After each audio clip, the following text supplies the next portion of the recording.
December is a special month dedicated to the Immaculate Conception of the Blessed Virgin Mary. From the beginning of time, God chose Mary to be the mother of his divine Son. She was created in grace, endowed with perfections fitting her high dignity. St. Thomas tells us of her fullness of divine life, a reflection of her intimacy with Christ. This feast of the Immaculate Conception calls us to reflect on purity. Mary, unique in her purity, was never touched by sin or worldliness. She was preserved from original sin from her conception, a singular privilege from God. The history of this dogma begins with the Oriental Church, which first celebrated Mary's conception. The first historical document about this feast is from St. Andrew of Crete in the 7th century. The West, however, accepted this celebration much later, and not without opposition.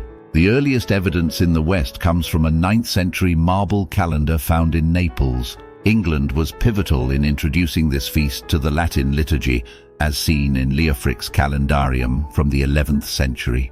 Over time, the feast spread to Normandy, France, Germany, Belgium, Spain, and eventually worldwide, despite opposition from figures like St. Bernard and St. Thomas. The Roman Pontiffs' stance evolved from tolerance to assent and finally approval. Sixtus IV, in the 15th century, approved the Mass and office for this feast, and Alexander VII later emphasized the long-standing devotion to Mary's Immaculate Conception.